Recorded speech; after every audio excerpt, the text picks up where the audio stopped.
8:30 in the morning. We're here at One Ben Tan Hotel here in Ho Chi Minh City. Xin chào!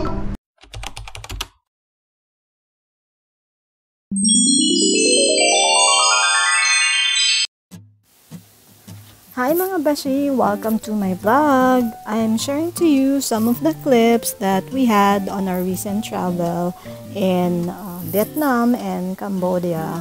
Actually, matagal na naming pinlano ng Beshi ko na mag-travel sa Vietnam.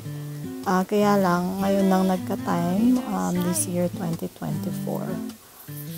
So, originally, ang plan namin is to visit Ho Chi Minh City in Vietnam.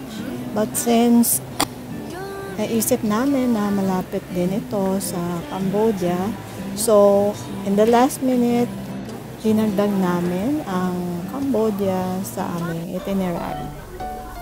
So, ito, dumating na kami sa Ho Chi Minh City and pagdating sa hotel, gabi na, madaling araw na, and we decided to eat in a nearby restaurant. Kumain kami ng noodles and we ordered some drinks.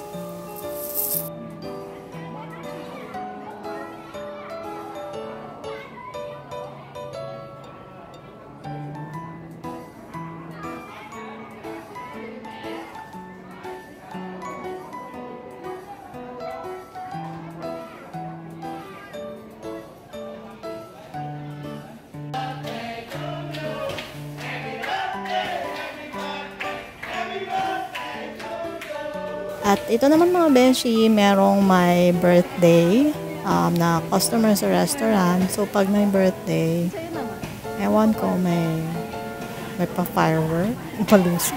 I don't know anong klaseng fireworks yan. Pero mukhang ang saya ng celebration nila sa restaurant na to. So ayan ang menu, ang drinks, ang noodles na in-order namin.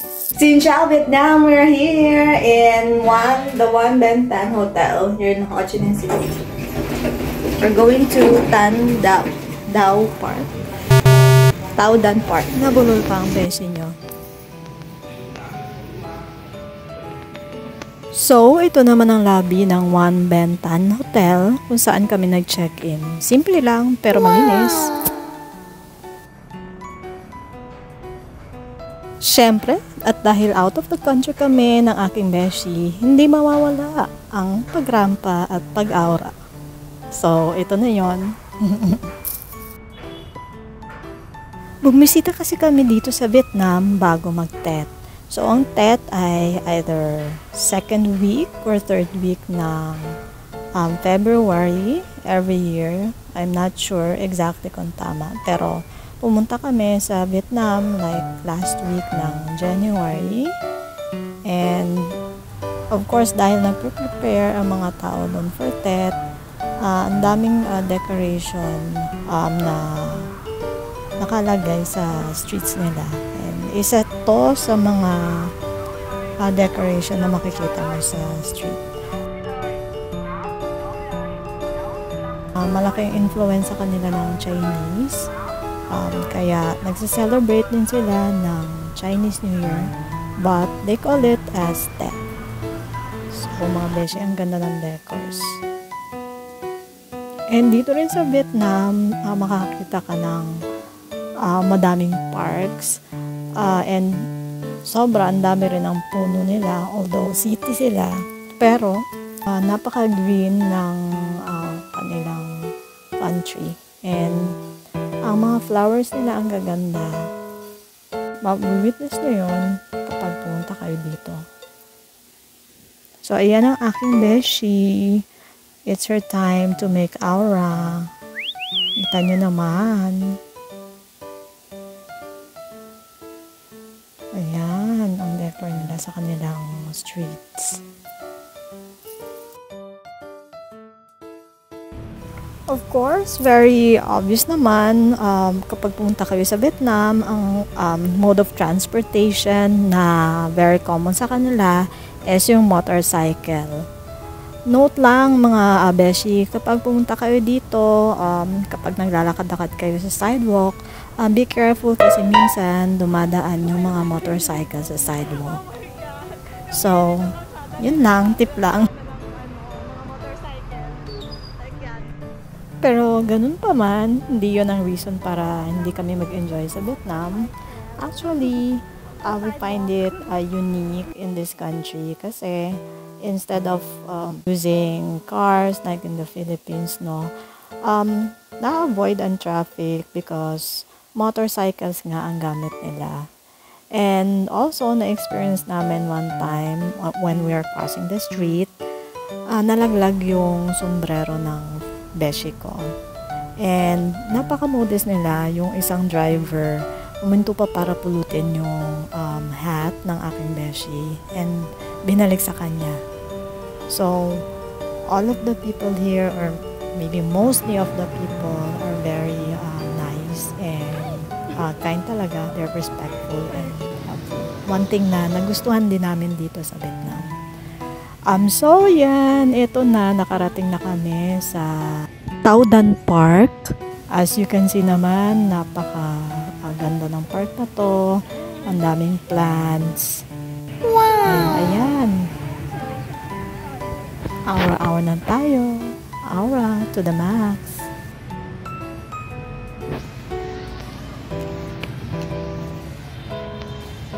Hey guys, we're strolling here around Tan Dao Park here in Ho Chi Minh City.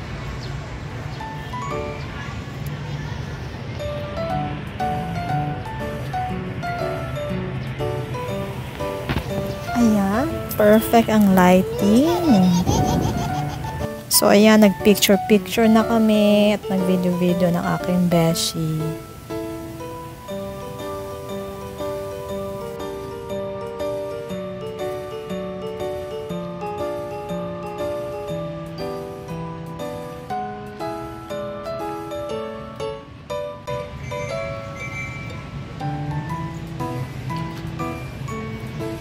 Pasensyahan nyo na ako mga besh sa kaka-selfie ko dito. You know, minsan lang naman tayo pupunta dito sa Vietnam. So, sinusulit.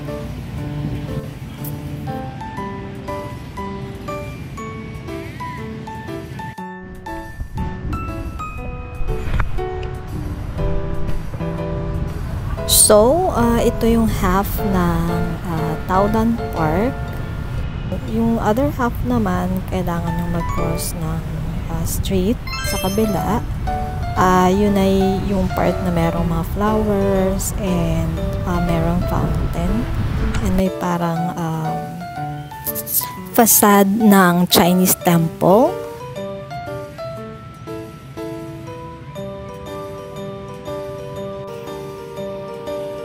So, ito na yun. So, as you can see, yan yung street sa kabila na kailangan i-cross to go to the other side of the park. Ayan.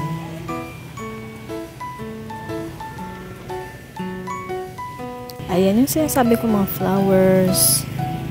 Ito na yung other side ng park. Parang kinukonstruct pa. Siguro may balak silang i-add na facilities or decors. So, hindi pa talagang complete tapos. So, ito yung fountain, pero I think pinapagana to every night. Not sure. Ang gaganda ng kanilang orchids. Ang lalaki, no? Yan. So, sabi ng friend ko na nag-work sa Vietnam, bago mag-tet, nagde-decor nga daw talaga yung mga Vietnamese sa mga parks na mga flowers. So, parang tradition nila yan, pampaswerte sa New Year.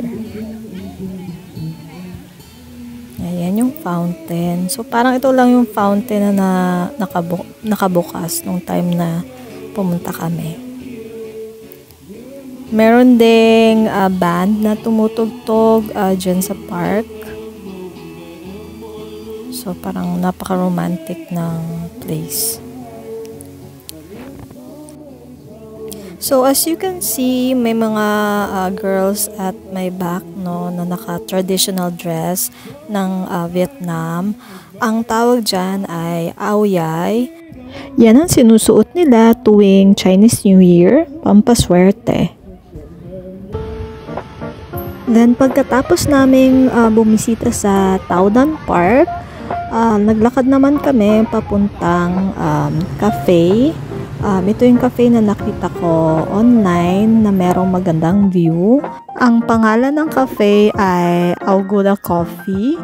Located siya near Ben Thanh Hotel here in Ho Chi Minh City, Vietnam. Ito yung interior ng cafe. Ayan, nakapag-order na kami dyan ng coffee. And inaantay na lang namin bago kami umakyat sa taas ng cafe. So yan, together with my beshi.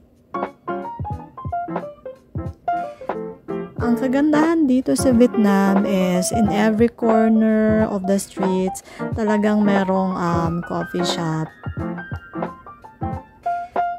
So ito na yung, I think it's yung third floor ng Auguda Coffee. So makikita nyo, ang view niya is ang rotonda. Diyan, rotonda siya kung saan umiikot yung mga sasakyan. And para siyang statue ng isang historical person nila sa Vietnam. So, ang ganda, di ba? Ayan, ang coffee.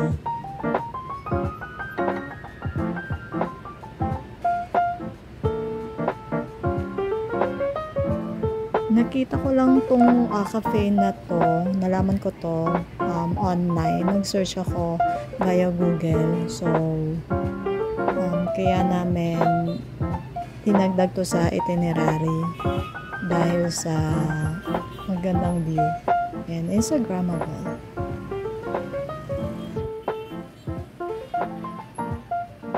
And grabe masarap din yung coffee nila and yung kanilang croissant.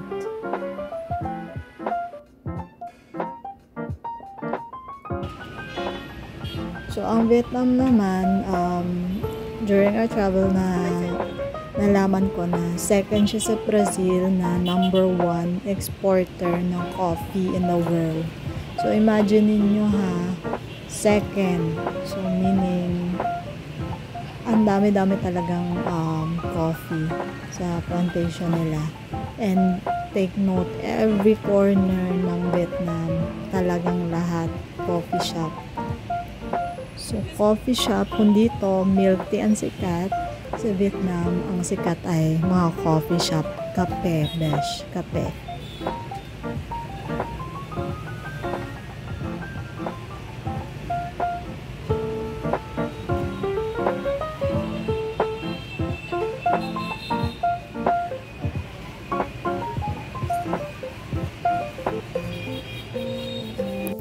Ang next stop naman namin is Sa Nguyen Hue Street. Dito makikita ang statue ni Ho Chi Minh. As we know, Ho Chi Minh is the very famous leader of Vietnam na tumulong para sa independence ng country ito. Ito naman ang People's Committee of Ho Chi Minh City.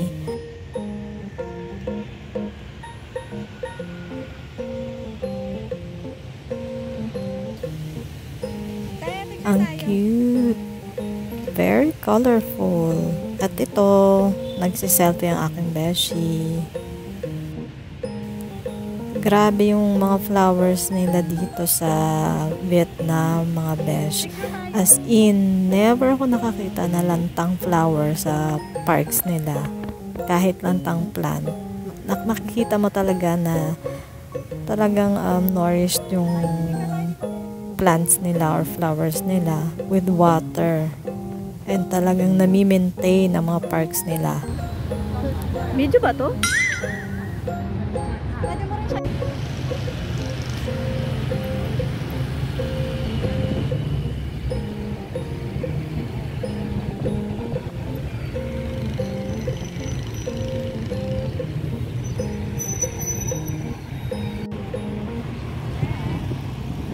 Wait lang, te.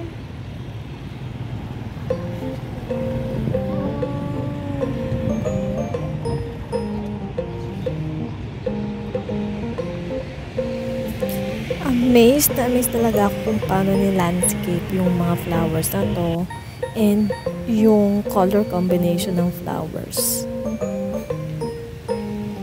Grabe, as in. Makikita mo dito kung gaano creative and artistic ang mga Vietnamese, kung gaano sila ka-hardworking when it comes to their parks. And also kung gaano sila ka-environmental friendly. Then, after naman naming pumunta sa Nguyen Hue Street and sa Ho Chi Minh Statue and People's Committee of Ho Chi Minh, naglakad lang kami konti, mga 2 to 3 minutes para makita ang Saigon Opera House. So, ito yun. And next to it, ay yung yan, parang hotel. Yan yung hotel sa movie ni Zac Efron, which is The Longest Beer Run Ever. Parang ang pangalan niyan is Hotel Continental Saigon. So, kung napanood niyo yung movie na yon, yeah, alam niyo yan, familiar kayo sa hotel na yan. Ayun.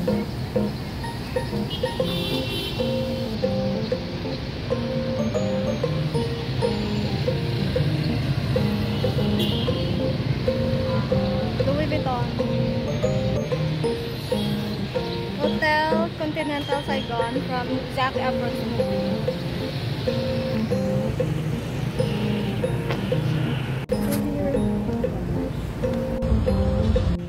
Video tayo. Pagkatapos naman ng Saigon Opera House ay dumiretso kami sa Notre Dame Cathedral of Saigon. Katabi niya lang, karap niya lang, ang Saigon Central Post Office.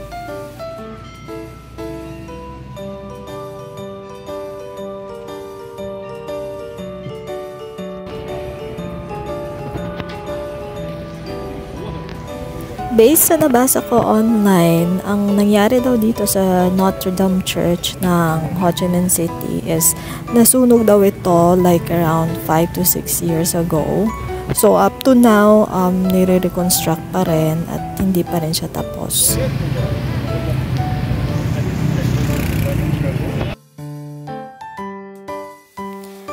Sa harap naman ng Notre Dame Church ay ang Nguyen Van Binh, o ang tinatawag na Book Street sa Ho Chi Minh. Dito makikita mo ang iba't ibang klase ng books, pero mostly in Vietnamese. I'm not sure, pero wala akong nakitang book na in English. Isa siyang street sa Vietnam kung saan ang mga tinitinda ay mga libro. So, isang buong street siya, lahat tinda ay libro. A good thing about Vietnam na napansin ko is they practice fair competition. So, kahit na tabi-tabi yung mga stores selling the same items, hindi kaso sa kanila. So, para sa kanila, fair competition yun, which is nice because it shows that they're helping each other regardless of competition.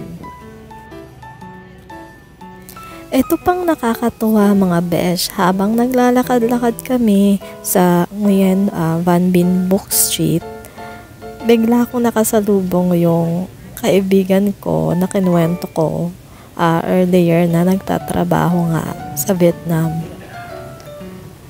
Mga ilang years din kami, I think 7 years din kami hindi nagkita kasi since 2015 or 2016 I think pumunta na siya sa Vietnam para magtrabaho doon. So, tawang-tawa kami, dapat magkikita kami kinabukasan. Pero, dahil nagkita na nga kami doon sa, dito sa Book Street, ayun, tinur niya na kami. So, yung next na pinuntahan namin is sa Diamond Mall. Mga 2 minutes walk lang siya. Ayan, kung nakikita nyo yung may decoration na parang pula and yellow. Yan, kung saan sila nagpipicture. Yan yung Diamond Mall. So, may mga, yung pumunta kami, may mga decors ng lantern, silk lanterns. And sakura, I think. Sakura tree. So, after nyan, dapat pupunta kami ng Independence Palace. Pero dahil pagod na kami, nagpa-picture na lang kami sa labas ng Independence Palace. And after nyan, dumiretso na kami sa Tan Dinh Church. Ito yung sikat na pink church sa Ho Chi Minh. Selfie tayo, te.